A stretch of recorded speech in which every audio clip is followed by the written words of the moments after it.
എല്ലാവരും വിചാരിക്കാറില്ലേ ഏത് അസുഖം വേണമെങ്കിലും നമുക്ക് വന്നോട്ടെ. പക്ഷെ ക്യാൻസർ എന്ന് കേട്ട് കഴിഞ്ഞാൽ നമ്മള് ആരായാലും ഒന്ന് പകയ്ക്കും അല്ലെ. അതിലെനിക്ക് തോന്നുന്നു ഒരു വ്യത്യാസവും ഇല്ല. കാരണം ഞാനും എൻ്റെ ജീവിതത്തില് ക്യാൻസർ എന്ന് കേട്ടിട്ട് പകച്ചിട്ടുണ്ട്. അതെപ്പോഴാന്ന് വെച്ച് കഴിഞ്ഞാൽ ഏകദേശം 2019 ഞാൻ കുട്ടികളുടെ ഡോക്ടറാണ്. അപ്പൊ അതുകൊണ്ട് തന്നെ ക്യാൻസർ വാർഡുകളിൽ ഞങ്ങൾക്ക് സ്ഥിരമായിട്ട് പോസ്റ്റിങ്ങുകളൊക്കെ ഉണ്ടാവും. നിങ്ങൾക്കറിയാം, നമുക്ക് അസുഖം വരുന്ന പോലെയല്ല അല്ലെ. കുട്ടികൾക്ക് അസുഖം വന്നാൽ നമുക്ക് എല്ലാവർക്കും നമ്മുടെ നെഞ്ച് പെടയും. അപ്പോ നിങ്ങൾക്കൊന്ന് ആലോചിച്ച് നോക്കാൻ പറ്റുമോ, കുട്ടികൾക്ക് ഉണ്ടാവുന്ന അർബുദം അല്ലെങ്കിൽ അത് കാണുക, അല്ലെങ്കിൽ അവരുടെ ആ ഒരു സഫറിങ് കാണുക എന്നുള്ളത് എന്നെ സംബന്ധിച്ചിട്ട് ഒരു കുട്ടികളുടെ ഡോക്ടർ എന്നുള്ള രീതിയിൽ അല്ലെങ്കിൽ ഒരു അമ്മ എന്നുള്ള രീതിയിലേക്ക് വളരെയധികം ബുദ്ധിമുട്ടുള്ള ഒരു കാര്യമായിരുന്നു. പക്ഷെ ഞങ്ങൾക്കത് ഡോക്ടർ ആയതുകൊണ്ട് തന്നെ നമുക്ക് അങ്ങനെയുള്ള മുതല വികാരങ്ങളൊക്കെ ഞങ്ങൾ മാറ്റി വെച്ചേ പറ്റൂ, ഞങ്ങൾക്ക് ഞങ്ങളുടെ ജോലി എടുത്തേ പറ്റൂ. അങ്ങനെ എത്രയോ കുട്ടികളെ എൻ്റെ ജീവിതത്തിൽ ഞാൻ അർബുദമായി കണ്ടിട്ടുണ്ട്, ചികിത്സിച്ചിട്ടുണ്ട്. പക്ഷേ എൻ്റെ ജീവിതത്തിൽ എൻ്റെ ഏറ്റവും അടുത്ത ഒരാൾക്ക് ഈ ഒരു രോഗം വന്നപ്പോഴാണ് സത്യത്തിൽ ഞാൻ ഇതിന്റെ മുമ്പിൽ ഏറ്റവും കൂടുതൽ പകച്ചു പോയത്. അത് എൻ്റെ ഭർത്താവിൻ്റെ അച്ഛന്, അതായത് ഡോക്ടർ പി സരിന്റെ അച്ഛന് 2019 ബ്രെയിൻ ട്യൂമർ ഡയഗ്നോസ് ചെയ്തു.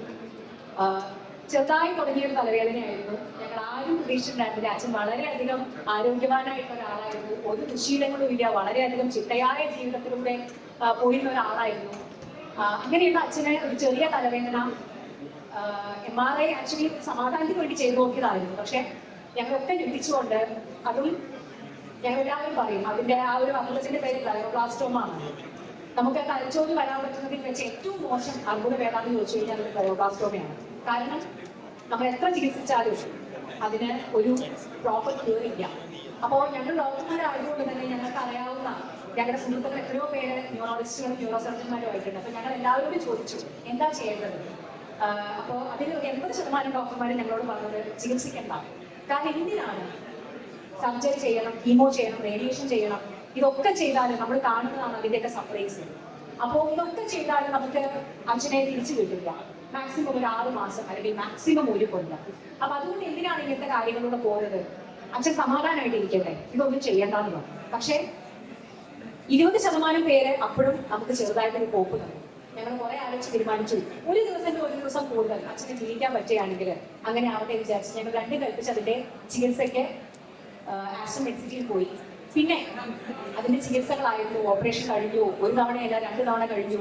റേഡിയേഷൻസും അതുപോലെ തന്നെ കീമോതെറാപ്പി ഒക്കെ ആയിട്ട് പല രീതിയിലുള്ള ചികിത്സകൾ. പക്ഷെ ഒരു കാര്യം എനിക്ക് ഏറ്റവും കൂടുതൽ പോസിറ്റീവായിട്ട് ഫീൽ ചെയ്യുന്നത് സരിന്റെ അച്ഛൻ്റെ ഒരു വിൽ പവർ.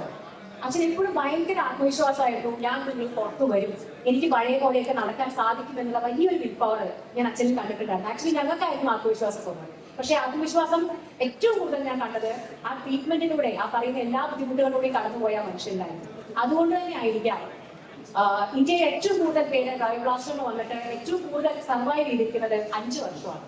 ഞങ്ങളുടെ അച്ഛൻ 4.5 വർഷം സർവൈവ് ചെയ്തു. 4.5 വർഷം ഞങ്ങളുടെ കൂടെ ഉണ്ടായിരുന്നു.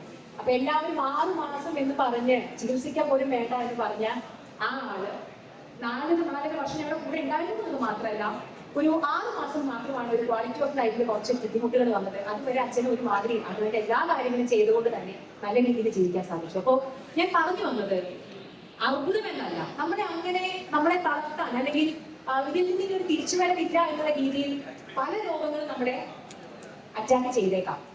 അത് ഏറ്റവും മുൻപന്തിയിൽ തന്നെയാണ് ക്യാൻസർ. നമുക്ക് പേടിയില്ല. പക്ഷേ ക്യാൻസറും നമ്മുടെ ഒരു അവസാന വാക്കല്ല, ഒരു ഫുൾ സ്റ്റോപ്പ് അല്ല. അതിനുള്ള ഏറ്റവും എന്തായാലും ഞാൻ ഈ ബുക്ക് വായിക്കും. അബ്ബാസൊക്കെ അതിനുള്ള നമ്മുടെ മുമ്പിലുള്ള ഏറ്റവും വലിയൊരു ഉദാഹരണമാണെന്ന് ഞാൻ വിശ്വസിക്കുന്നു. സോ നിങ്ങളുടെ വീട്ടിലും അല്ലെങ്കിൽ നിങ്ങൾക്ക് അറിയുന്ന ആളുകൾക്കും ഒക്കെ ഇങ്ങനെ ഒരു അവസ്ഥ ഉണ്ടായിരിക്കാം. അപ്പൊ ഏറ്റവും നമ്മൾ ചെയ്യേണ്ടത് അവരുടെ കൂടെ നിൽക്കുക, മനോധൈര്യം കൈവിടാതെ അവരുടെ കൂടെ നിൽക്കുക, അവരൊരാളായി നിൽക്കുക, പ്രോപ്പറായിട്ട് ട്രീറ്റ്മെന്റ് കൊടുക്കുക, എത്രയും വേഗം കണ്ടുപിടിച്ച് അതിനെ പ്രോപ്പറായിട്ട് ട്രീറ്റ് ചെയ്യുക എന്നതാണ്. സോ നമ്മുടെ മനസ്സിലാണ് എല്ലാ ജയവും പരാജയവും ഒക്കെ. അപ്പൊ ഒരിക്കലും നമ്മുടെ മനഃശക്തി അല്ലെങ്കിൽ ആ മനോധൈര്യം കളയാതെ നോക്കണം. ജീവിതത്തിൽ എന്ത് ബുദ്ധിമുട്ട് വന്നാലും എന്നുള്ളതാണ് നമുക്ക് ഈ ഒരു ബുക്കിലൂടെ, ഞാനത് വായിച്ചിട്ടില്ല എങ്കിലും അതാണ് നിങ്ങൾക്ക് കിട്ടുന്ന ഒരു സന്ദേശം തന്നതിൽ എനിക്ക് യാതൊരു സംശയമില്ല. Thank you.